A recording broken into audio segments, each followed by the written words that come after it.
તો સુરતમાં વધુ એકવાર ધાર્મિક લાગણી દુભાવવાના પ્રયાસ અઠવા પોલીસ દ્વારા 2 મહિલાઓની ધરપકડ કરાઈ। લઘુમતી કોમની બંને મહિલાઓ વિરુદ્ધ ગુનો દાખલ થયો છે। મહિલા સાથે 2 બાળકોએ મૂર્તિ ખંડિત કરી હતી।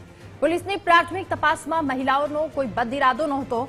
બાળકો દુકાનમાં વ્યક્તિની ગેરહાજરીમાં જોઈ પ્રવેશ્યા હતા। પ્રતિમાના હાથમાં રહેલી ગદા અને ત્રિશુલ કાઢતી વખતે આ ઘટના ઘટી હતી, જે તે સમયે ફરિયાદીએ ફરિયાદ આપી નહોતી। સૈયદપુરામાં પથ્થરમારાની ઘટના થઈ અને ત્યારબાદ ફરિયાદ આપતા આ ગુનો દાખલ કરાયો છે અને આ સમગ્ર ઘટના અંગે પોલીસે ઊંડાણપૂર્વકની તપાસ પણ શરૂ કરી છે।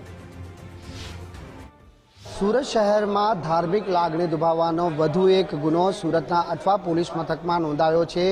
ઘટના કંઈક એમ છે કે 17મી ઓગસ્ટના રોજ સુરતના નાનપરા વિસ્તારમાં આવેલા જે દુકાન છે તે દુકાનની અંદર મૂર્તિકારની જે અલગ અલગ શ્રીજીની પ્રતિમા હતી અને આ દુકાનની અંદર કોઈપણ વ્યક્તિની ગેરહાજરીનો લાભ લઈ જે સગીર વયના કિશોરો દુકાનમાં ઘૂસ્યા હતા અને ત્યારબાદ જે અલગ અલગ 8 થી 10 જેટલી પ્રતિમાઓ ખંડિત કરી હતી। જે તે સમયે દુકાનદાર એટલે કે મૂર્તિકાર દ્વારા આ મામલે પોલીસ ફરિયાદ આપવામાં આવી નહોતી, પરંતુ જે પ્રમાણે સૈયદપરા વિસ્તારમાં જે ગણેશ પંડાલ ઉપર પથ્થરમારો થયો અને આ ઘટના સામે આવી હતી, તે ઘટના બાદ અંતે ફરિયાદી છે તે સામેથી આવ્યો હતો અને અઠવા પોલીસ મથકમાં આ મામલે ફરિયાદ નોંધાવતા પોલીસે 2 મહિલાઓની ધરપકડ કરી છે। કારણ કે આ એ જ મહિલા છે કે જે બંને સગીર વયના જે બાળકો છે તે આ મહિલાઓ જોડે હતા।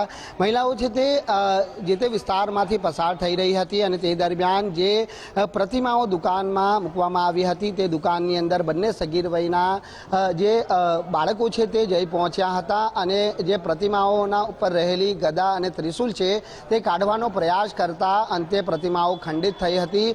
જો કે કોઈ બદ ઇરાદો આ મહિલાઓનો ન હતો તેવું પોલીસનું કહેવું છે, પરંતુ આ એક તપાસનો વિષય બની રહે છે। કારણ કે સુરતના સૈયદપરા વિસ્તારમાં જે પ્રમાણેની ઘટના બની છે તે ઘટનાને લઈને જે વિશાલ ખલાસી નામના ફરિયાદી દ્વારા આ મામલે અઠવા પોલીસ મથકમાં ફરિયાદ આપતા પોલીસે લાયલા શેખ અને રૂબીના પઠાણ વિરુદ્ધ ધાર્મિક લાગણી દુભાવવા બદલનો ગુનો દાખલ કરી અને બંનેની હાલ ધરપકડ કરી છે। કોઈ ખરેખર બદ ઇરાદો હતો કે કેમ તેની પણ તપાસ અઠવા પોલીસ તરફથી શરૂ કરવામાં આવી છે। કેમેરામેન અજય ખુમાન સાથે રાકેશ બ્રહ્મભટ્ટ, ગુજરાત ફર્સ્ટ, સુરત।